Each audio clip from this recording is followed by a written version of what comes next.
Yes, ma'am. We are live now, ma'am. We can start. Are they ready, the CMC team?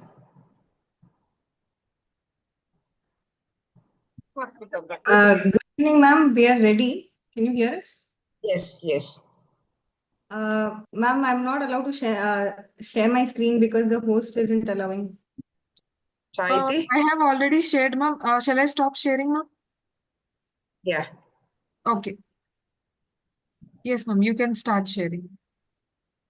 Saiti, you can just call the chairpersons. Good evening, ma'am. Hi, Rajlakshmi. Hi, ma'am. Saiti, you have the CVs, right? Yes, ma'am. Yeah, introduce the chairpersons and the chairpersons would introduce the speakers. Okay, ma'am. Okay.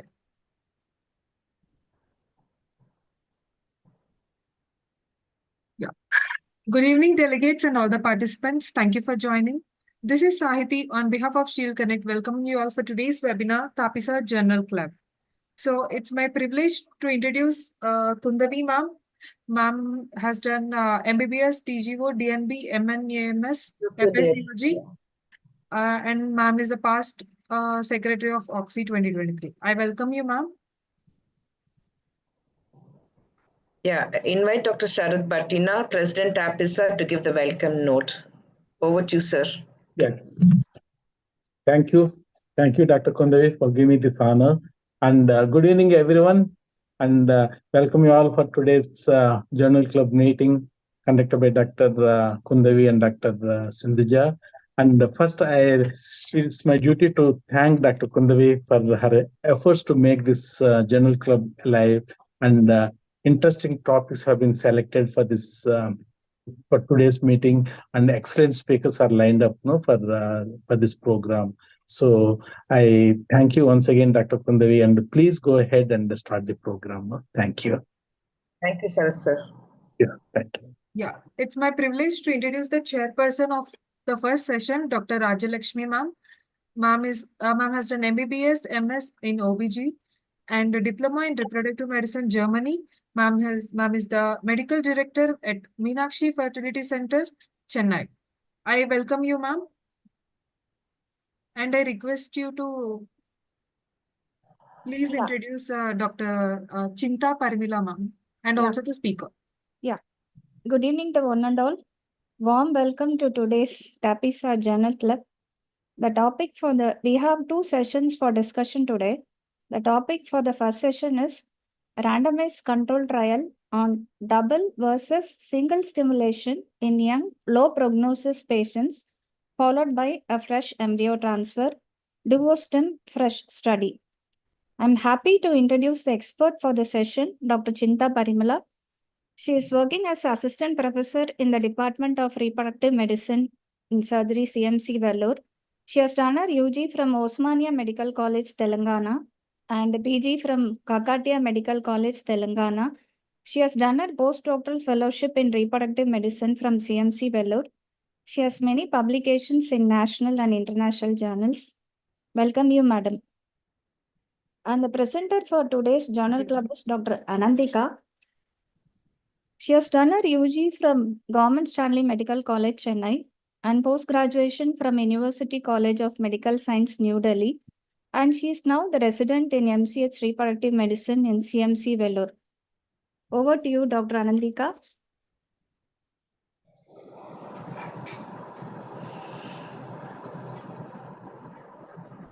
Thank you, ma'am. Are my slides visible? Yeah.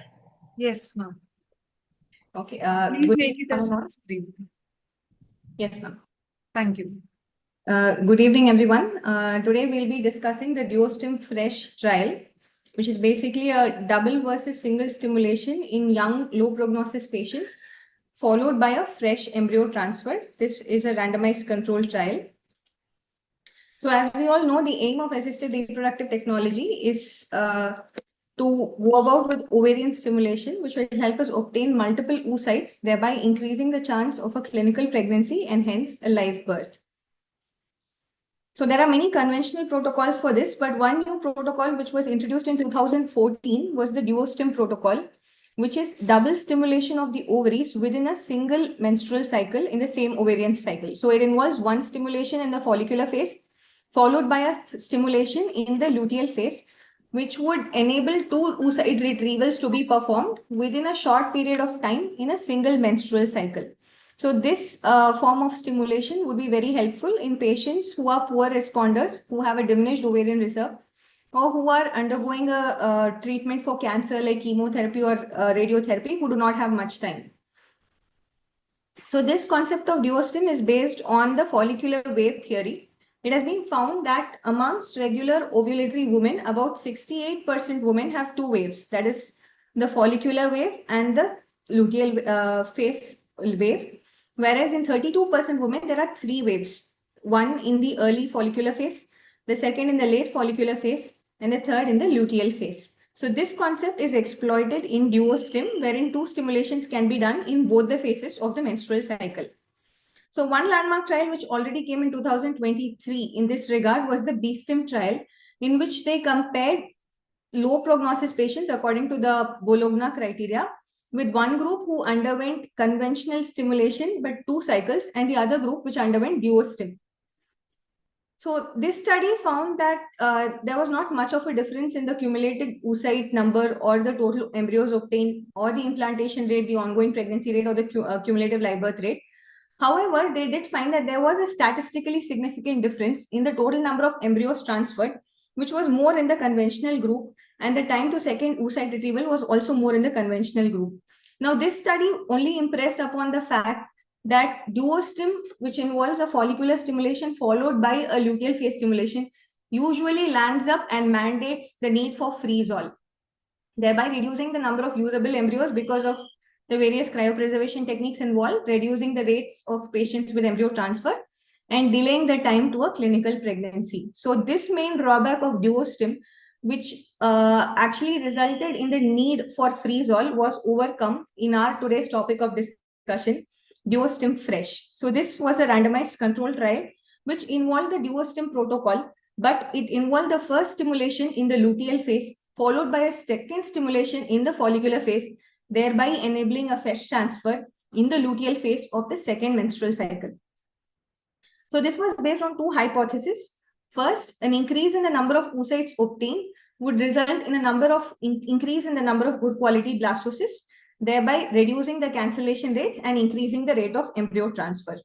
Also, since stimulation is done in the luteal phase followed by the follicular phase, a fresh embryo transfer is possible after the second stimulation, and hence embryo selection is favored in these cases. So this was a randomized controlled superiority trial which compared two protocols, which was conducted from 2020 to 2022. So they included patients who were aged less than or equal to 40 years and who were low prognosis according to the Poseidon group 3 and 4. The AMH levels were under 1.2 when assessed within the last 12 months. The BMI range was between 18 to 35, and the body weight was more than 50 kg and more than 60 kg in women if they were under or equal to 36 years, and patients required to have a regular menstrual cycle. They excluded patients who were over 40 years and who had a history of untreated autoimmune or endocrine or metabolic disorders, previous history of a cystectomy or oophorectomy, and body weight below 50 kgs, and the use of surgically retrieved sperms. So the stimulation protocol was almost the same in both the groups. They had a flexible GnRH antagonist protocol. 150 micrograms of corifoliotropin alpha was started on the second day, followed by 250 international units of recombinant FSH on day 8 of the cycle. Now, in the conventional group, the regular ANTAC protocol was followed, wherein if the follicle reached more than 14, antagonist was initiated, a HCG trigger was given, and the oocytes retrieved were subjected to ICSI, and fresh transfer was carried on. Whereas in the investigational group, the first stimulation started in the luteal phase. So on day 21 of the previous cycle, they did a baseline ultrasound and blood test to see if ovulation had occurred. If no ovulation had occurred, or if an ovarian cyst was present, they did not continue the stimulation. If it was okay, stimulation was started and GnRH antagonist was initiated as soon as 14 mm size was reached. So the first trigger in the first stimulation that was given was GnRH agonist trigger, which was streptorelin, and the blastocysts obtained through this were frozen by a freeze-all approach. Whereas the second stimulation was started if the patient bled on day 2, or if they did not experience any bleeding, then 5 days after the initial oocyte pickup, the stimulation was started. The same protocol was followed. However, the second ovulation trigger in the second stimulation was recombinant HCG trigger. 36 hours after the trigger, pickup was scheduled and all follicles above 12 mm were aspirated. Luteal phase was support was started in the morning after the second pickup till pregnancy test was done. That is 14 days after the second pickup. And embryo transfer was done in patients with available blastocysts, except in those cases where there is high risk for OHSS determined by more than 18 follicles above 11 mm on the day of trigger, or if the progesterone levels were elevated.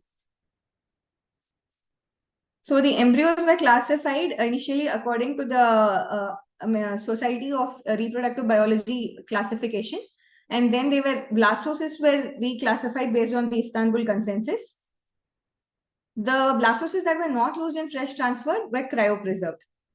So this is just in a nutshell the the two stimulations that we've already explained.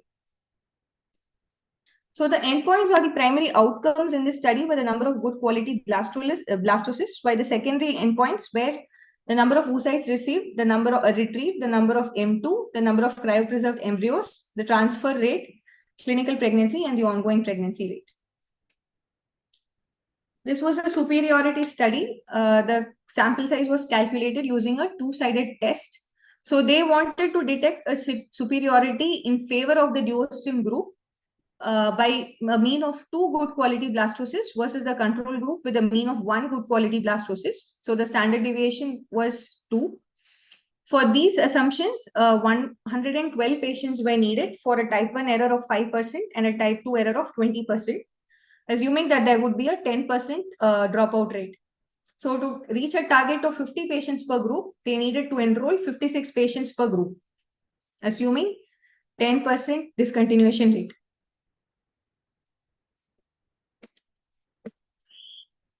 Randomization was done on the screening day before the start of the ovarian stimulation, and a specific electronic case record form was designed, and this was used with the REDCap software. The randomization list was generated by the center's biostatistics unit using a statistical software and uploaded to REDCap. REDCap concealed the randomization sequence.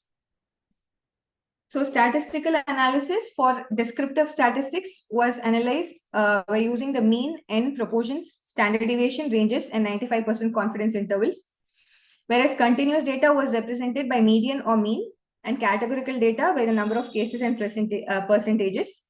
The primary outcome was compared using a 95% confidence interval for the difference of 2 independent means, whereas for the secondary outcomes, it was 95% confidence interval for the difference of 2 independent means and 95% for the difference of 2 proportions. For all the analysis, they used R software and IBM Spaces Statistics V28. So what were the results? Now, the baseline characteristics were the same among both the stimulation groups. They did not differ in terms of their age or the AMH or the antral follicular count. Everything was matched. Now, when the good quality blastocysts were compared, when the single versus DUOSTIM, DUOSTIM was found to have a significantly higher number of good quality blastocysts as compared to the stimulation group, the single stimulation group, with a difference of about 0.81. Now, they compared the single stimulation with the DUOSTIM luteal phase, and again the single stimulation with the DUOSTIM follicular phase, and the DUOSTIM with both the phases combined. So overall, the outcomes were not significantly different in terms of ovarian response between these 3 groups. However, when good quality blastocysts were compared between the single stimulation and DUOSTIM, that is both the phases put together, the number of good quality blastocysts obtained were significantly higher in the DUOSTIM group by about 0.8. The fresh cycle outcomes were also not significantly different between the group. They were quite comparable. So this is the study wherein they proved that the number of good quality blastocysts was much higher when compared to the single stimulation group. We'll just brush through the critical appraisal skills program checklist for RCTs. So was this basic study design valid for a randomized control trial? The study had a clearly designed intervention and a plan to see the outcomes of that particular intervention. And they were quite focused in terms of their PICOT statement. So yes, they did have a proper study question as to whether the good quality blastocysts are higher with duostim as compared to single stimulation. And the population intervention control outcomes timeline and studies design was well defined. Secondly, was the assignment of participants to the interventions randomized? Yes, randomization was carried out prior to the stimulation. It did eliminate systemic bias. The allocation sequence was not concealed from the investigators and participants though, because to undergo two stimulations, both the participants and the investigators had to know what was happening. So the allocation was actually equal. So where all the patients accounted for in this study, where losses to follow-up and exclusions after randomization accounted for, yes, they accounted for all the patients. And intention to treat analysis was carried on. The study was not stopped early. So they basically accounted for all the patients who were enrolled in both the groups. In the later part of the analysis, there are the cases that were deferred due to high risk for OHSS, low response, and spontaneous pregnancy have also been clearly mentioned. Was the study methodologically sound? Though the study was an RCT, blinding was not possible in this study because of two stimulations in one group and single in the other one. So the participants were not blinded, the investigators were also not blinded, and the people assessing the outcomes were also not blinded. Were the study groups similar? Yes, as we mentioned, the baseline characteristics were the same and there was not much of a difference between the two groups. Apart from the intervention, did each study group receive the same level of care? Yes, there was a clearly defined study protocol. There was no specific additional intervention. The follow-up was the same in both the groups. So with regards to the result, the power calculation was done, outcomes were measured, and the study's results were reported for each outcome at each follow-up interval. Yes. We've already discussed this. So there was no specific missing or incomplete data. There was no dropouts. Everything has been accounted for. The sources of bias were eliminated. P-values have been reported and the statistical tests have also been mentioned. What is the precision of the estimate of intervention? The confidence intervals were reported. What is the size of the intervention effect? The duostim resulted in a significantly higher number of good quality blastocysts. The risks for OHSS were mentioned. However, an important drawback was that the cost-effective analysis was not undertaken as far as duostim was concerned. So will this help in our local setup? Yes, we do have patients similar. So this results can be translated to ours as well. However, there are certain outcomes that we would have liked to know, like the cumulative live birth rate or even the live birth rate for that matter, which were not mentioned in this study. So taking a look at the limitations, the study was only powered on the number of good quality blastocysts, meaning that the result on pregnancy outcomes are not that conclusive. They did not account for the other blastocysts that were obtained in the study, that is the ones that underwent cryopreservation. So cumulative live birth rate could not be accounted for. Also, the trigger was different between the two stimulations. The first one had an agonist trigger and the second one had a HCG trigger. And the most important thing, the cost effectiveness has not been described. So would this intervention provide greater value to the people in your care? Yes, this would help our population as well. No additional resources are required. However, two stimulations would mean two injections, a little more discomfort to the patient and more cost, definitely. So that will have to be taken into consideration. So I'd like to conclude by saying that DUOSTIM-fresh is a promising approach for improving the outcomes in patients who are low responders. This would result in a significantly higher number of good quality blastocysts, which would have a similar clinical pregnancy rate when compared to the single stimulation approach. However, it is better to go ahead with a personalized approach, which will tailor to the individual characteristic of the patient and decide as to which protocol is best for the patient. Thank you, ma'am.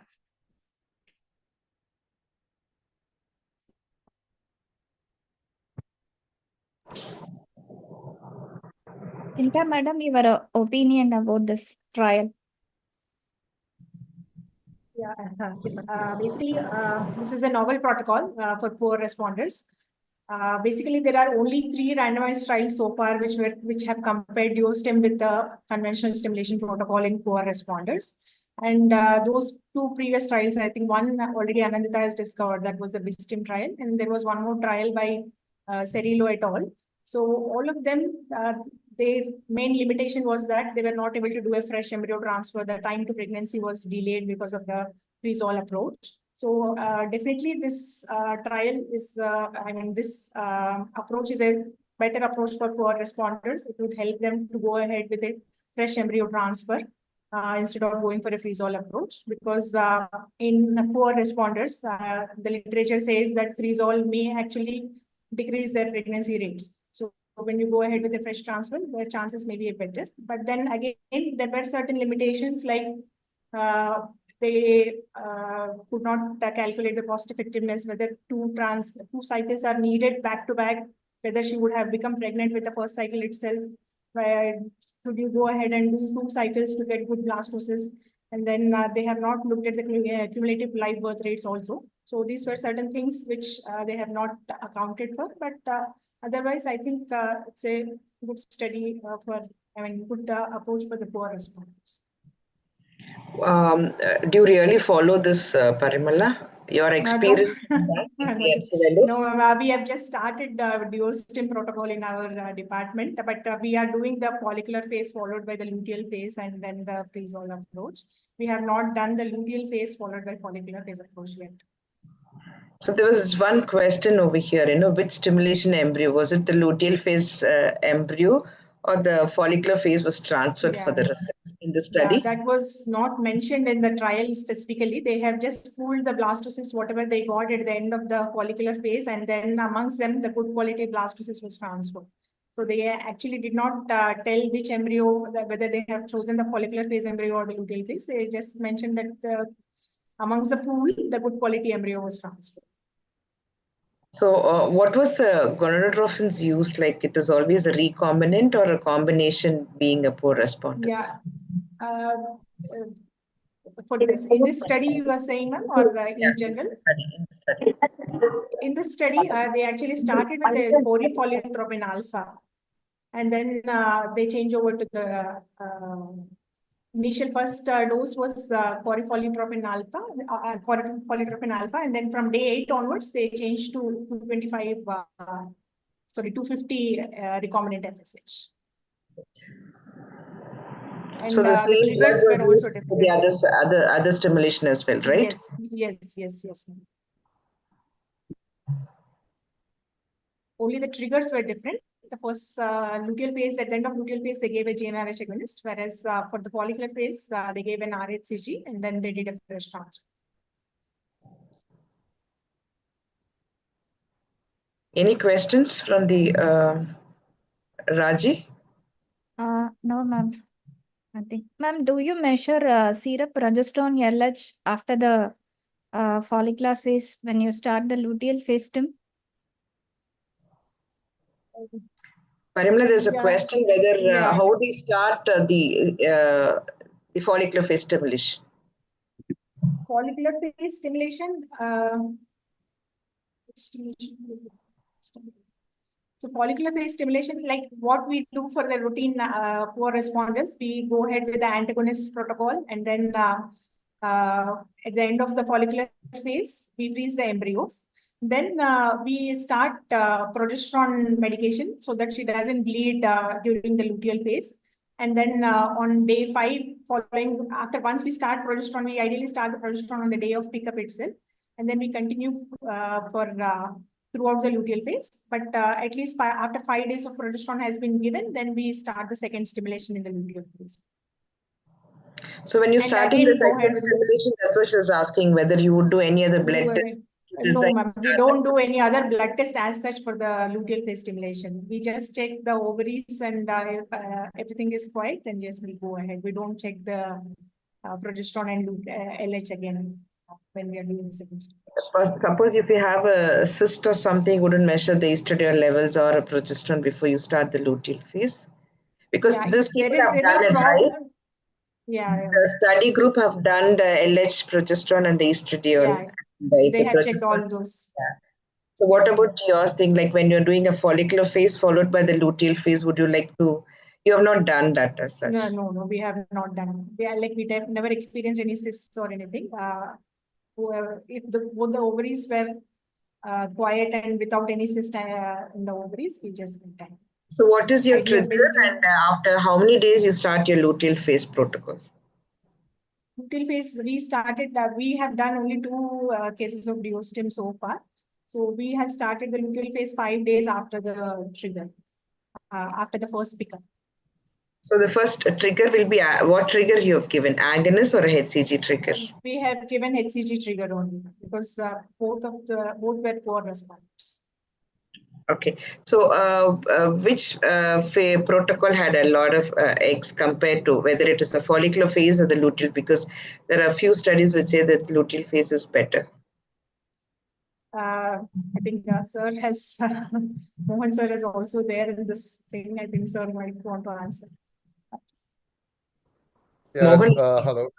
Yeah, hi Mohan. can you hear me? Yeah. Yes, yes, yes. See, I'll just comment. We are not in favor of DUOSTIM.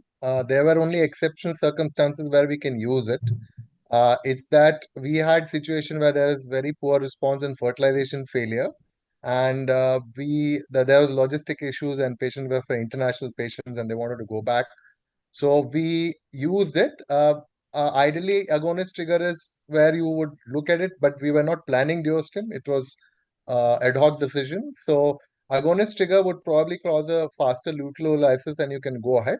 But we also have tried HCG trigger, and frankly, the hemorrhagic cyst actually disappear by the time the follicles come up. So there is, it's fine even if HCG trigger is given. The idea was that we were using the logistical constraint as a reason, but the couple of cases that were tried, what actually happened was they had a slightly larger pool of follicles in the second stimulation, and we feel there is some carryover impact of the gonadotropin that were given in the follicular phase. But having said that, these are just anecdotal. I would not support this stimulation protocol. The trial that we have suggested and presented here makes it a little more rational that at least you don't have to go for freeze-all. But cost effectiveness and everything has to be looked in. That trial did not quote live birth rate or have you really, gone that far. Okay, they do have a higher pool of blastocysts, so probably it might have a higher cumulative live birth. But till we show that, we are not proposing these stimulations. So our experience is just that we had fertilization failure in the first half, and then we had to get on and give them something because the patients were this the last time. So it was a logistical reason, but our experience has been that both the time the luteal phase, the pool of oocytes were slightly higher and the follicles were more. Why it happened, we are not very sure. Okay. There was a question, Mohan. Would there be a better LH suppression in the luteal phase if HCG trigger used in the follicular phase? I really don't think these dynamics really don't work in these. These are very different dynamics. So I won't even think about all that. All you need to do is just get the NTAG and move on. There is no, what are we looking at? LH suppression, as long as we didn't have any premature surge, it's fine. As long as you get your oocytes, and there is no real reason to worry about this. Because you are not anyway transferring. So even the elevation of progesterone is not a problem. All we need to know is that we've got our follicles and we got our oocytes. So we are not a big believer in biochemical monitoring in the first place. Yeah. Okay, that's the bottom line. Yeah. Thank you, Dr. Mohan. I think Anandita and your team, as usual, a good job. Yeah, very clear Thank you, Dr. presentation. Kundavi. Yeah, thank you. Yeah. Thank you for the Thank you. opportunity as well. I think it's a good thing for the PGs as well, how to read a journal. That's more important. And the critics of the journal, I think it was lovely. I think good job, Anandita. And a big applause to the teachers as well. I think it makes a lot of sense, actually. Thank you, Dr. Mohan.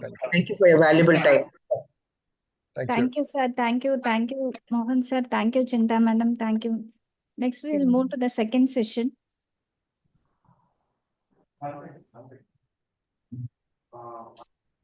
Yeah, it's my pleasure to introduce Dr. Rajesh Kumar, who's done his master's from Annamala University, MSc from Tanvas, and he's a project assistant for buffalo embryonic stem cells, trained in andrology from Vizag, completed Merck Asset, and he's got a 14 years of experience in embryology. Over to you, Dr. Rajesh, to introduce the speaker and then expert. Good evening. Thank you, ma'am. Thanks for a brief introduction on Dr. Kundavi, ma'am. Now I am going to introduce Dr. Sargunadevi, ma'am. She is now she is going to give the expert opinion for this session. She is a senior clinical embryologist. She did Health and Care Professional Council, UK registered, and she had 19 years of clinical experience. Currently, she is working in Dr. Arvind IVF. Previously worked in ARC Fertility, Craft Hospital, Women's Center, Manipal and Ankur, Prashant Hospital, Care Fertility, Northampton, UK, and the Sims Clinic, Dublin, Republic of Ireland. She had main interest in low-cost IVF, non-invasive embryo selection, single blastocyst transfer, advanced sperm selection, and previous IVF failures. Welcome, Sargunadevi, ma'am.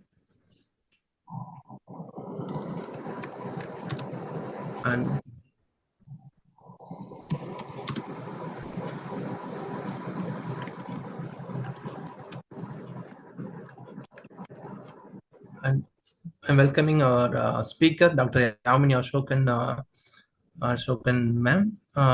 She is a PhD doctorate in reproductive medicine, Sri Ramachandra University.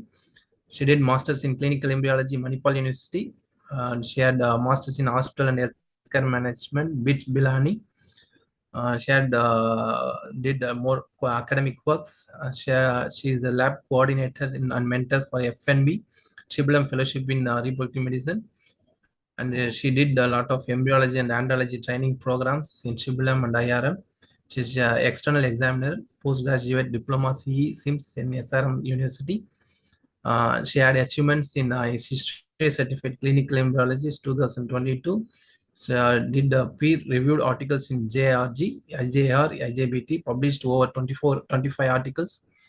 She is a member of ISAR, IFS, AS, MACE, and history. She have a field of interest in cryobiology and embryology. I welcome Dr. Yamini Ashokan, ma'am.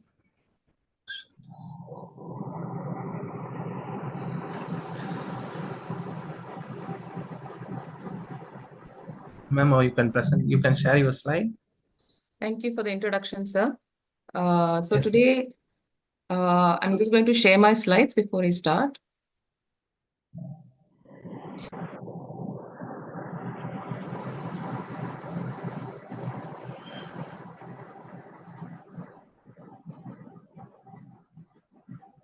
Okay, so today the topic of discussion is about the impact of post-thaw incubation time of frozen embryos on clinical pregnancy rates. So basically, as a team, we wanted to do the study to identify if it's only the blastocyst that it is going to give us the required pregnancy rates, or are our day 3 and day 4 embryos efficient enough to give us an equal, if not more, good pregnancy rate. Sorry to disturb, ma'am. Please make it as full screen, ma'am. Slideshow. Yeah, thank you. So we know that our first attempt in the embryo transfer started in the year 1890s, and from there we have moved through a lot of inventions and discoveries. So in the initial days, we had a higher number of embryos which were transferred due to the low success rate which was seen. And after that, with the advances in understanding of the physiology, a novel culture system and the ability of better hormonal preparations, there has been an improvement in pregnancy rates. But along with it, we did have an added disadvantage of having a higher order pregnancy. We know that multiple pregnancies are associated with increased maternal and perinatal morbidity and mortality. Hence, the current norm has been fixed to transferring 1 to 2 embryos, and the excess embryos are being cryopreserved. For the quality of pregnancy that is required, we did need a good cryopreservation unit or cryopreservation facility. In 1983, there was the first blastocyst transfer which was done, which gave us pregnancy. And since then, embryo freezing has been very popular. This has also helped a lot of us in deciding if we want to go in for a day 3, day 4, or a day 5 transfer. So this initially started with using the vitrification system for a single controlled ovarian stimulation for reduced risk of ovarian hyperstimulation syndrome, to reduce the number of oocytes transferred for PGT cycles if there's going to be surplus embryos, and also to have more cycle possibilities and therefore improve the cumulative pregnancy rates. So what was the need of the study? Having understood the history of cryopreservation, we wanted to see, as fewer embryos are being transferred, the best embryo had to be chosen to increase the live birth rate and the clinical pregnancy rate. And during FETs, there are even today 2 common ways of identifying to select the viability of the thawed embryos. We either thaw it on a day 3 or transfer it on a day 3, or we thaw it on a day 3, keep it for culture, and then transfer it on a day 4 or day 5. So there were 2 ways. One is a short culture with 2 to 4 hours of incubation, and also a long culture when the incubation time is more than 24 hours. Depends upon the ability of the embryo to undergo further division and cleavage. Whereas the short culture was mainly about the embryo or the blastomere survival rate post-thaw. So to understand how good a culturing system is, we also need to understand what was the history of our culturing system or a culturing media. This was the study of media started in the year 1929, and up till now we have moved on to sequential culture or a single step media usage. And we know that there are various or a different requirement for an in vitro cultural development, cellular development, pre-compaction and post-compaction, whereas wherein the blastomere need is different before compaction and the morula need is different after compaction. But with a lot of discoveries, when a lot of study, we are able to move from a sequential culture to a single embryo culture itself these days. So keeping all this in mind, and also understanding that we have come to a point where a good cryopreservation system and a good culture system can help us decide the day of transfer for the patient. There are 2 schools of thoughts, which is considering the short culture to be superior, and the other groups mentioned that selecting of embryos for further cellular division improves pregnancy rate. But even till now, there is no final consensus on the optimal thaw culture time that is required. So this study was done to find the best day of thawing culture, day of transfer of embryos, by comparing the clinical pregnancy rates to improve our clinical outcome. So keeping all of this in mind, the aim of our study was to identify or analyze the effect of post-thaw incubation time of frozen embryos on clinical pregnancy rates of frozen embryo cycles, which are done in our center. So it was a retrospective comparative study, and we did have specific inclusions and exclusion, where the inclusion included all the patients which went for egg collection and ICSI was performed for them, and the exclusion being the fresh embryo transfers, where the embryos were not vitrified before transfer. The protocol was very simple, where there was a controlled ovarian stimulation which was done, and after that an egg pickup was done, and after the egg pickup, ICSI was performed. On performing the ICSI, if the egg count is going to be less or the quality of the eggs are much lesser, and we did need the patient to have at least 1 transfer, we did give an option of a day 2 freezing or a day 3 freezing. And after the embryos are frozen, when the patient came back to us for a day 4 or a day 5 or a day 3 transfer, we did thaw them, keep them for incubation according to their subsequent development, and then we transfer the embryos, being 2 embryos to be transferred on day 4 or day 5, and 3 embryo transferred on day 3, provided the quality of embryo was favorable to us. So just outlining the protocol of our study, the embryo freezing was done either on day 2 or day 3 based on the availability of the oocyte and the quality of it. And we did group different days of transfer. For example, in simpler terms, I'm just going to explain. For example, if we had frozen on day 2 for a specific person and the patient came back to us for a day 3 transfer, The patient fell into the group 1 where the embryos were thawed a day previously. It was cultured for 1 day and it was transferred on day 3. Similarly, for the other groups also, where we did have patients for whom the embryos were thawed on day 2, and we had cultured for 2 subsequent days and then transferred on day 4, and 3 subsequent days and transferred on day 5. Similarly, this was done even for the embryos that was frozen on day 3, where we did the thaw and transfer on the same day for group 4. We thawed and transferred on the next day for group 5, and we kept for a blastocyst culture and transferred for group 6. So the women were given the usual luteal support with oral and injectable progesterones, and we did have a biochemical marker checked 16 days after embryo transfer. This was an ethically approved study by the MMM standards. For the results, the cumulative age of the women who were considered into our study was around 23 to 15, where the mean age was between 32. The total number of cycles analyzed was 310, where the first FET was considered for all patients. We did first find out if there was any difference between the cumulative pregnancy rates between a day 2 frozen embryo and a day 3 frozen embryo, because there is a lot of question and there is a lot of research that goes between if it is right or wrong to be frozen on day 2 or day 3. To establish a baseline, we made sure that the cumulative pregnancy rates were analyzed, and we did see that the cumulative pregnancy rates for all the embryos that were frozen on day 3 and subsequently transferred was 35.2, and the embryos which were frozen on day 3 and transferred into different days was 38.4. This was not statistically significant as per the chi-square test which was done for statistical significance. Following this, we wanted to see if there is any clinical pregnancy rate difference in each group. So what we did find was there was a higher incidence of pregnancy rate in our group 4, as you see in the tabular column. We are going to put in normal terms, that is, if I'm going to thaw my embryo in the morning of day 3, keep it for culture for 2 to 4 hours and transfer it, that embryo gave us a pregnancy rate of 42.4%, which was higher than the other groups. This could be because of various reasons. Also, the primary reason being the number which was kept in the group 4 is much higher than the number that is kept in the other groups. So after seeing the pregnancy rates in different groups, we also did a statistical analysis, and we did not find any significant difference between the group. Following group 4, the next highest number was in group 2, where the embryos were frozen in day 2, thawed, cultured up till day 4, and we did get a pregnancy of a good number.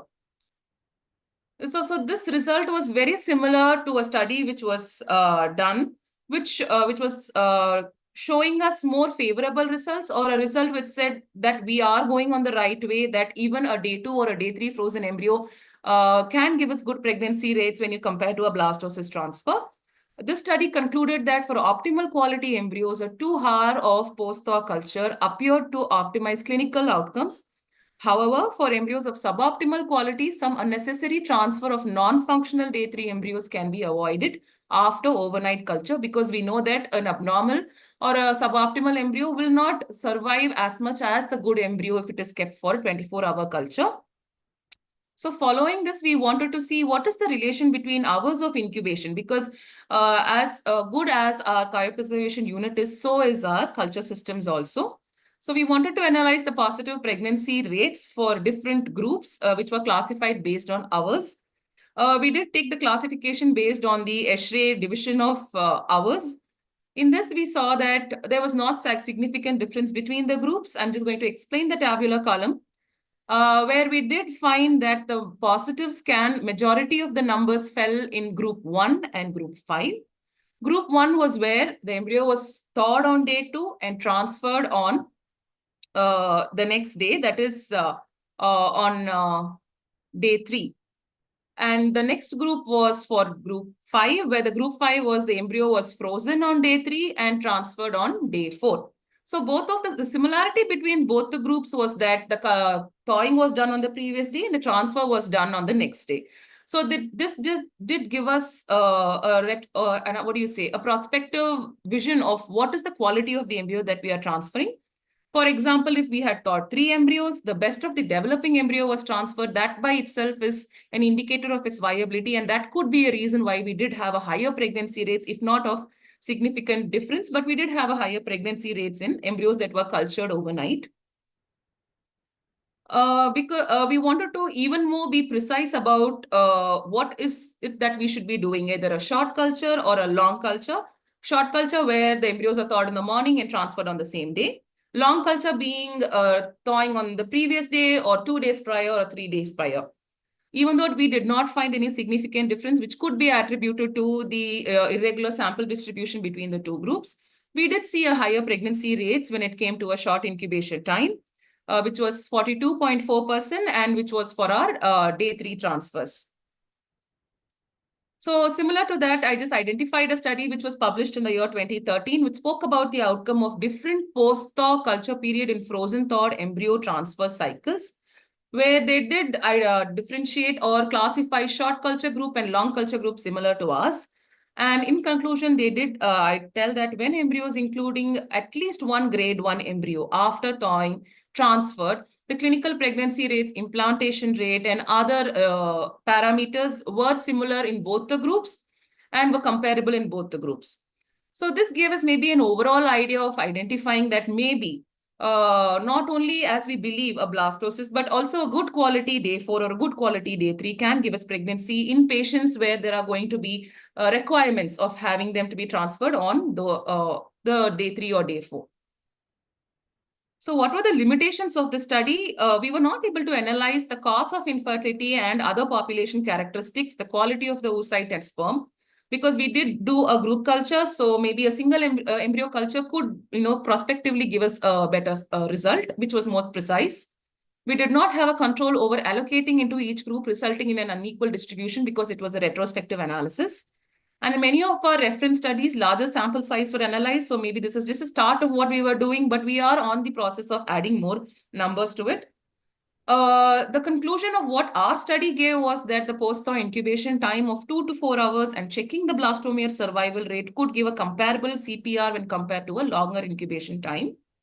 We did not stop with just that. We also wanted to see if our morula and if our day 3 are able to give us better results when you compare to the blastocyst transfers, because we did not want to jump into a conclusion where we say, okay, fine, let's all shift to blastocyst transfer because we are moving into such an era.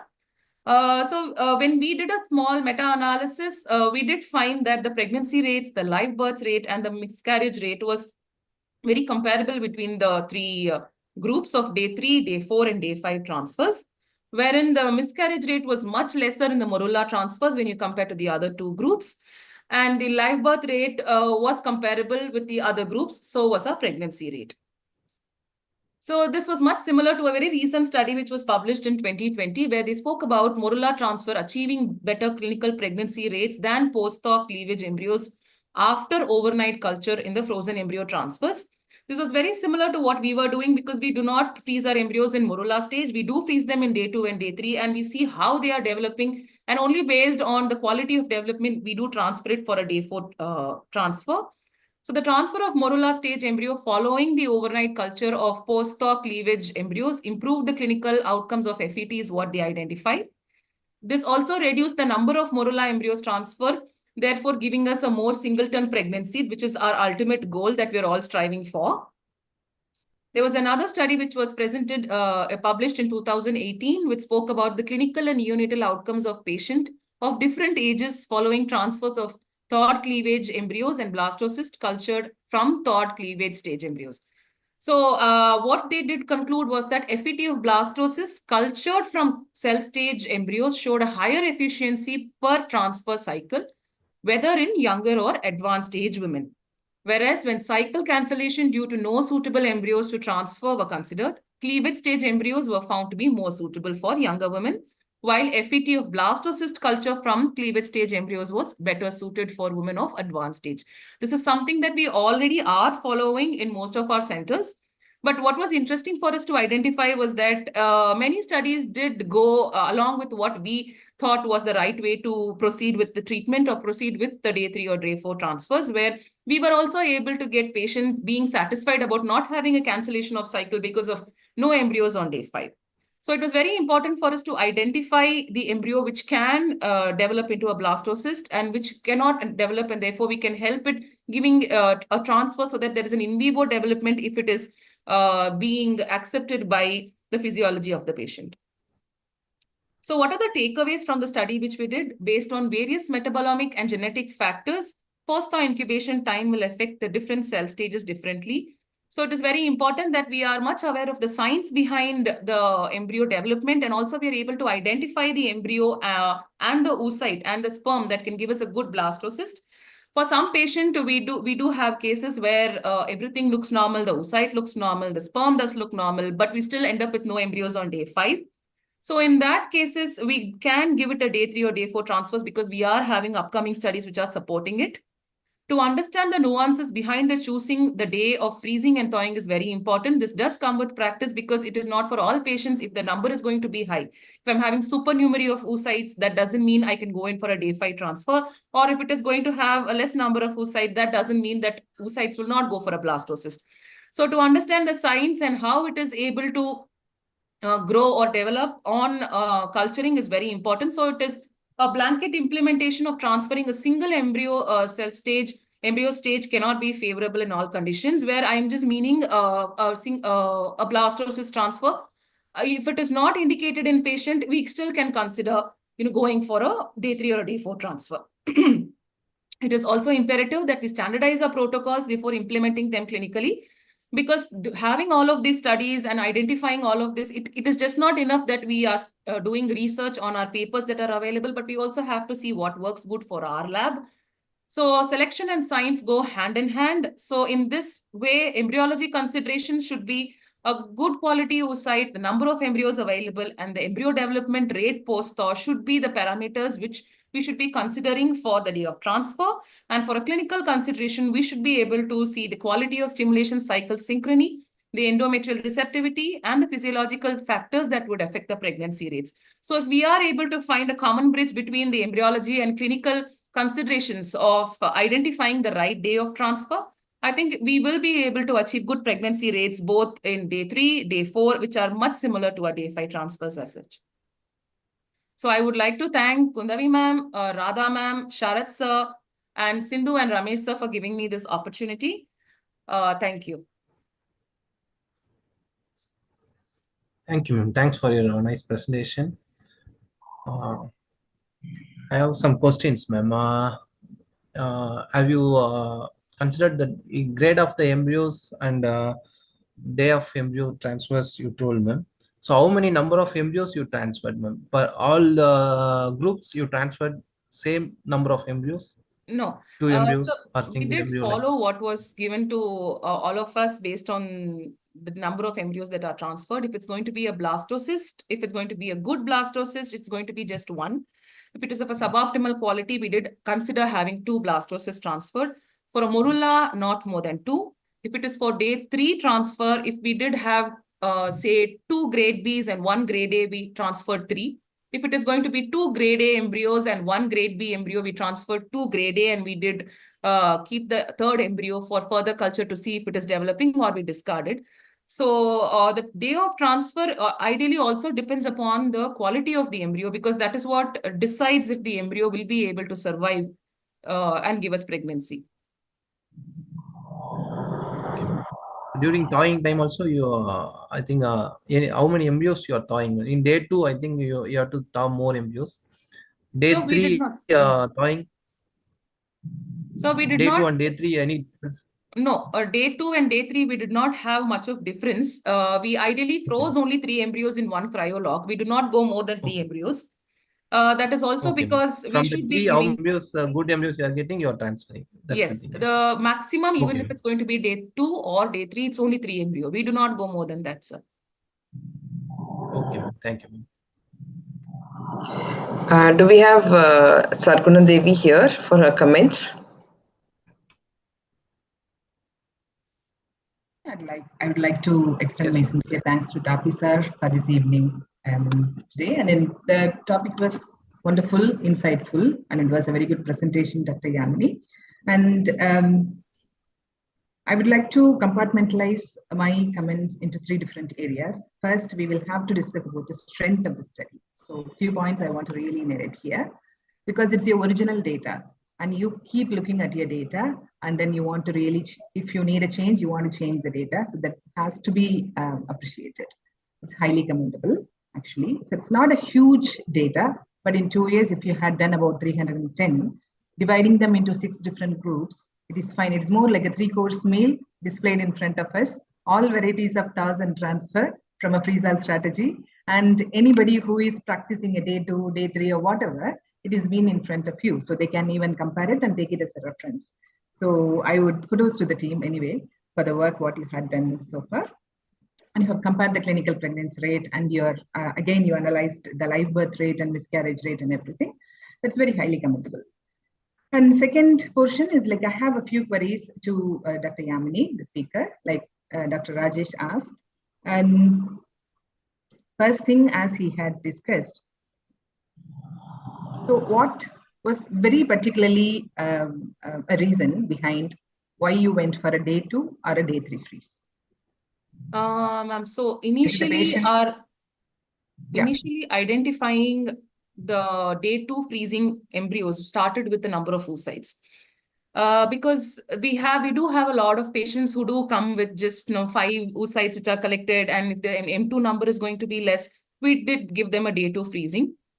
That does not support to say that a freezing is going to increase the quality of pregnancy. No, but it is just going to tell us that if the patient is going to come back to us for a day 3 transfer, we should have at least 2 embryos for them. So the first thing was the number of oocytes that was to be considered. The next was the quality of the oocyte, because we do have patients who, even though they have good number of oocyte, if the quality of the embryo was not all that supportive on day 2, be it, say, I'm going to have more than, say, 40% of grade C embryos or higher fragmentation rate, or if I'm going to see embryos that are not with equal blastomeres. So we did decide and choose a day 2 freezing, and then thawing accordingly and transferring it. So majority of the classification where the patients came into day 2 was only based on the quality of the embryo and the oocyte quality, ma'am. Okay.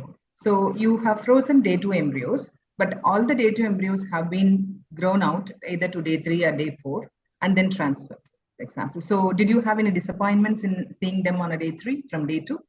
Ma'am, day 2 to day 3 was not very disappointing, but day 2 to day 5 is something that we did have not a very happy data.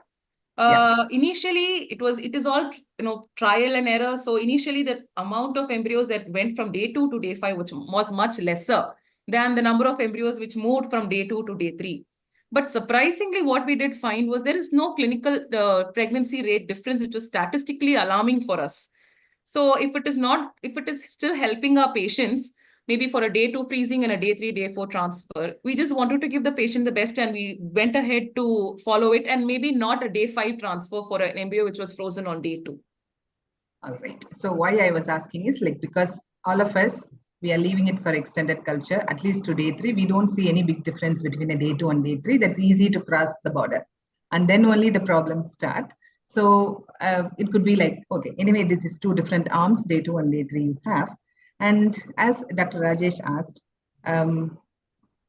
what was the grading system you followed? And because why I'm saying is even if you are giving a publication, the editors would enjoy whatever information you give to them. And if it is similar to, for example, of mine, then I would just really compare whatever information you have for me. And the criteria you have chosen for freeze. So what are the grades? Best grades are grade 1 and 2 or something, A and B, as you say, have been chosen for freeze, or all of them you wanted freeze, or the number of embryos determined? We do not freeze grade C. That is the policy that we have in our center.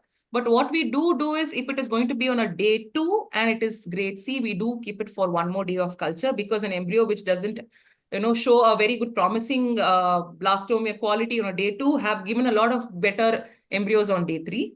But if we are freezing it on day 3, it is predominantly only grade A and grade B.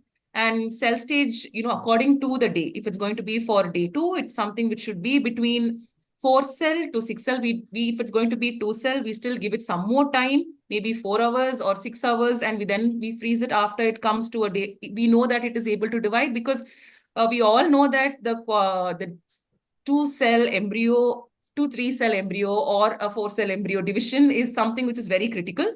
So we make it a policy to not freeze a 2-cell embryo, but we do freeze a day 2, which is 3-cell, 4-cell, or a 6-cell. And for day 3, it is 8-cell to 10 to 12-cell, grade A and grade B, but not a grade C. And how we do freeze it in each cryolock is not more than 3 embryos in each cryolock. And every cryolock must, if there is going to be a luxury of having enough grade A's, all cryolocks must have at least 1 grade A embryo, so that we are sure that, subjectively analyzing it, the embryo looks competent enough to develop or to give us a good pregnancy rate. So we do make sure that we keep 1 grade A embryo, and if we are lucky, 2 grade A embryos in 1 straw, and freeze it accordingly and thaw it as per requirement.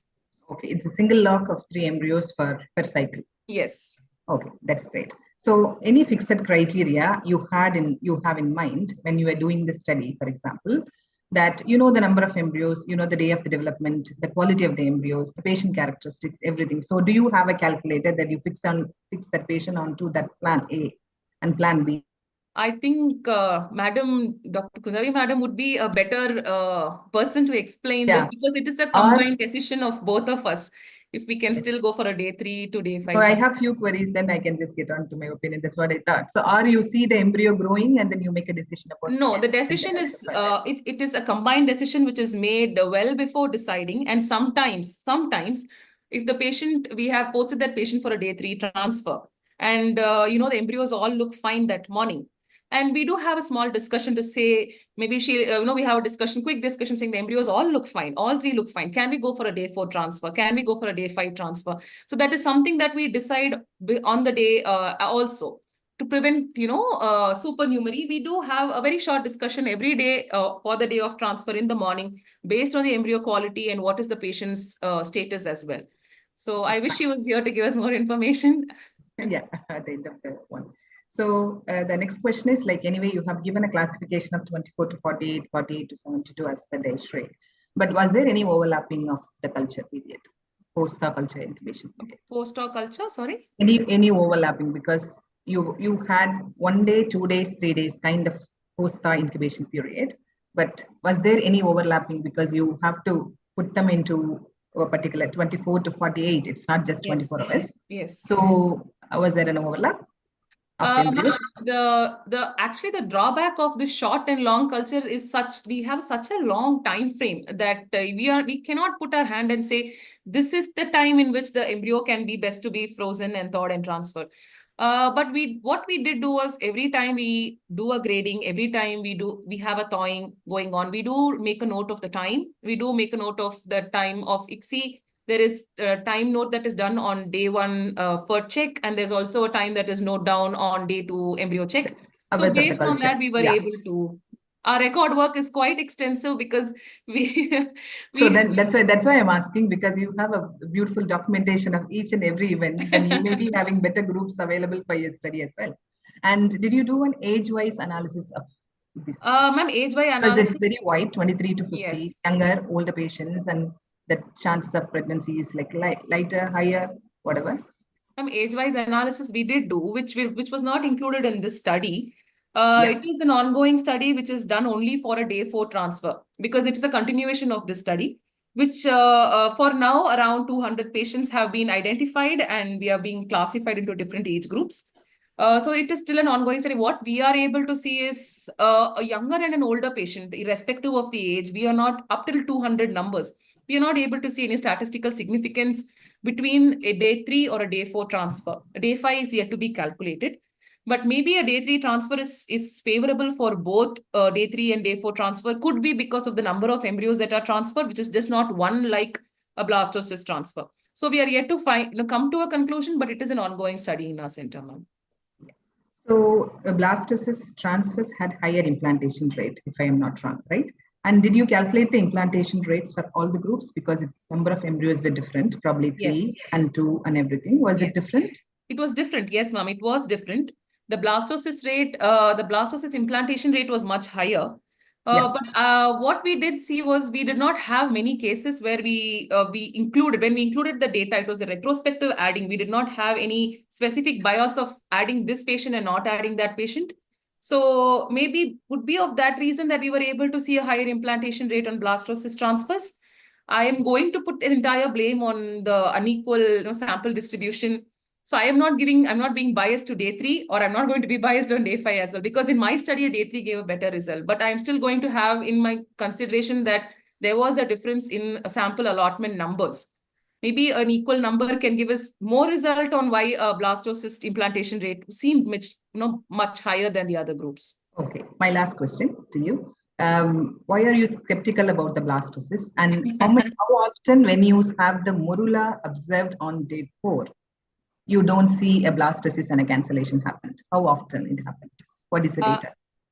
For morula, which we see on day 4. Seen morula, and now you are transferring more of day 4. I would also completely go with the decision by each setup, because we believe in something. But logically, you are seeing morula and you're transferring morula. Probably you're having cavitating morula also on the day 4 group. Yes. But how often you have these on day 4 and you put it forward to day 5 transfer and you had a cancellation? Ma'am, we do have cancellation rates. That's a very important thing to consider. We do have cancellation rates where we have a morula on day 4, but we seeing a good morula, we'll be okay, fine, let's go for a day 5 transfer because it is a morula. And we end up with no blastocyst on day 5. The cycle cancellation rates are there. We do not have a proper statistical number about it.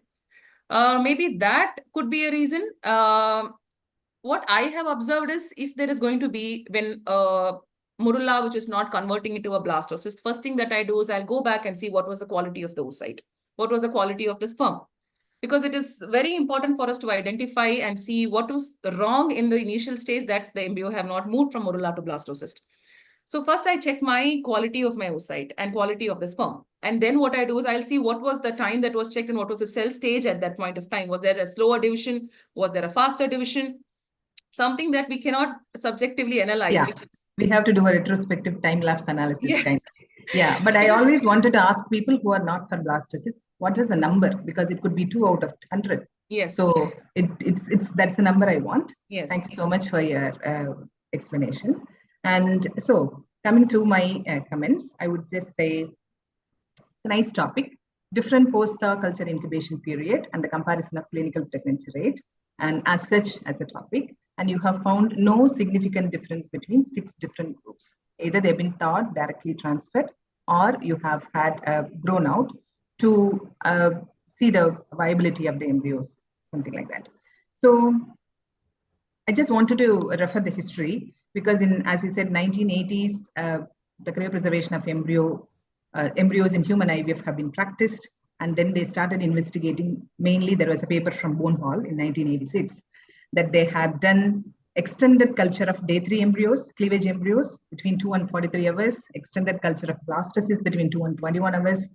They have transferred and see the data. It's a limited data, preliminary, but it was an eliminating data. So one thing they found there was, it was a slow freezing, but it was very similar to what we are talking about now, because they have done it so long back. And it was about 2 key factors determining the success. One is the rate of development. Other one is the morphology of the embryo pre-freeze. That's what it's mentioned. They have tried comparing the thaw incubation period and the results. There was no association actually. So that was the original thing. And later, until the first decade of 2000s, I would say, like there have been plenty of reports available, because cleavage stage freeze and transfer became very popular, and there have been a lot of reports available in the literature.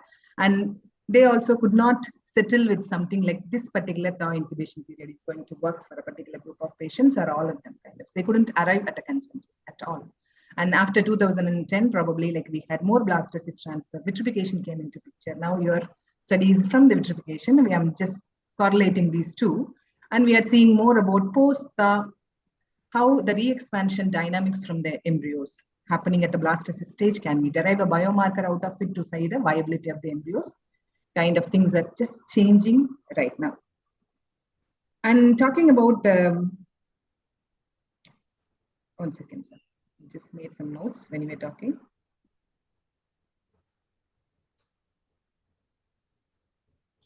So coming back to the study, anyway, No significant difference as we have checked, and as I have asked you, like probably, if you have compared two different things into it. One is the age of the women, which is the main predictive factor. We have to really just keep the laboratory standards aside because we believe that the laboratory standards have been well maintained throughout the study period. That's where we are just comparing the different groups. So age of the woman as well as the implantation potential of the embryos, means the implantation rate what you had studied. So if these are the confounding factors in this study, I would say otherwise it's such a nice study. So if you had connected that too, probably you might have seen how many embryos of which grades, either it's a short incubation or a long incubation is working for you kind of in a particular group of patients. That would have been really amazing. Probably you're like extending that study so that you can just publish more and more so that we have some insight about it. As we discussed about, current research is on identification of and selection of viable embryos, that's embryos with higher implantation potential.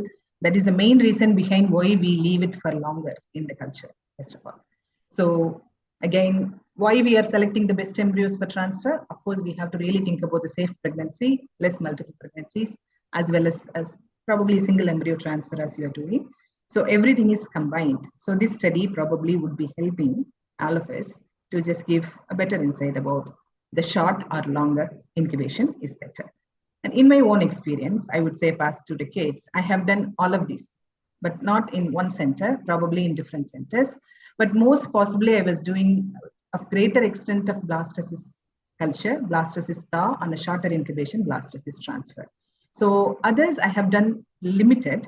Still we have had pregnancies, but this one at the minute is been just giving for years, means very good pregnancy rates. So we are in a position to identify the most viable embryos and the number of embryos required to maximize the chances for a particular group of patients, also minimize the multiple risks. So for me, about day 4 transfer currently is very minimal in the recent years, because either we would just take it to a day 5. If I do a day 4 freeze, probably I'm just having an instinct it's not going to go ahead with the blastocyst. So I know there is no blastocyst. The results are really less, comparatively, statistically significantly less, I would say, comparing the blastocyst transfers. And it's always up to like what we learned, what we inherited from the mentors, where we started our training. So if you had started, even the clinician and the embryologist, this combination, probably you would just end up having some protocols of cleavage stage transfer or an extended transfer or a blastocyst transfer. It all falls. My day 1 was just I was exposed to a blastocyst culture and transfer. So, but I was always customizing the transfer days. So I was doing all these things. Just I'm sharing my experience here. That's all. But overall, it was a good study. And then it is continuing. That's really nice and wonderful. And only one thing I would just really think of is like, when you find your own data is helping you to derive a conclusion that a particular protocol is helping, for example, day 4 transfers are helping for you, you have to, probably it's my suggestion, to stick on with the particular protocol as the main protocol for most of the patients. And we understand there is always a deviation that you may have to really customize the transfer dates accordingly. That's how we minimize the noise in the laboratory and within the team, and we have high level of confidence to counsel the patient for a particular protocol. And it makes our life really smooth rather than checking embryos every single day and making a decision. This gives this is what I learned from my experience. And thank you so much for the wonderful presentation. And thanks to Sharath sir, Radha madam, Dr. Kundavi, also to Dr. Sindhuja and Dr. Ramesh Raja for the opportunity. Thank you. Yeah, ma'am, my one more suggestion. Why not you choose day 5 embryo freezing and thaw incubation time, the separate third group.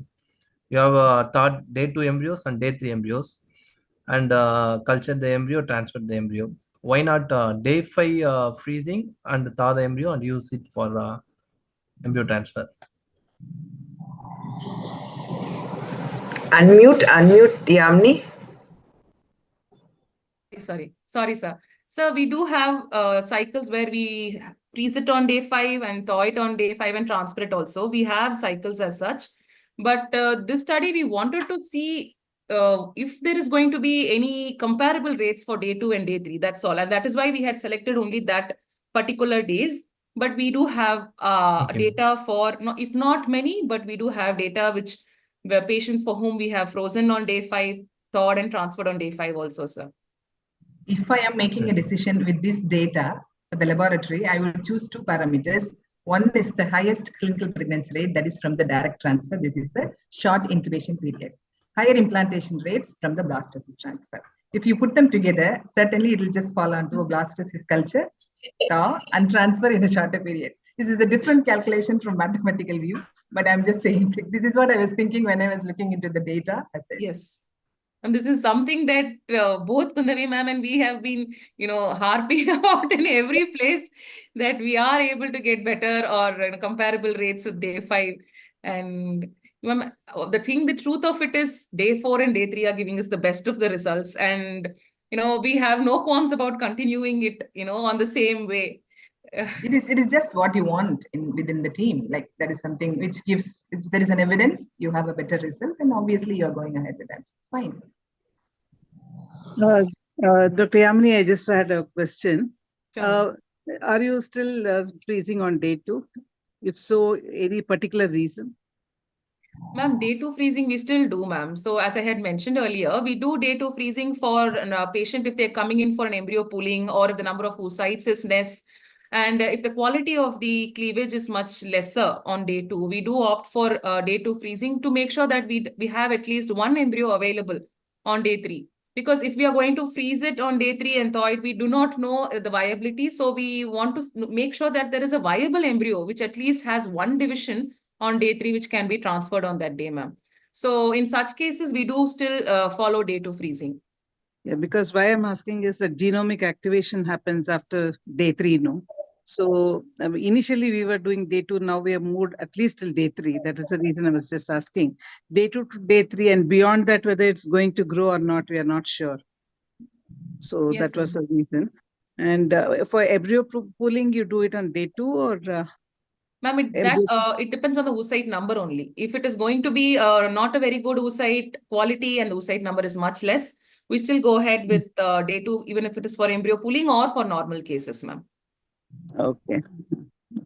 And what was the cancellation rate now if you are growing the embryos from day 2 to day 4, day 5? Was it more there or in the other groups? Ma'am, we did find the cancellation rate we did for a day 2 freezing embryo. Ideally, we did not go for more than majority of the patients was either day 3 transfer or a day 4 transfer. Not many of them had day 5. So even though because we freeze 3 embryos, we did have at least one embryo which did develop into a day 3 or a day 4, if not 2.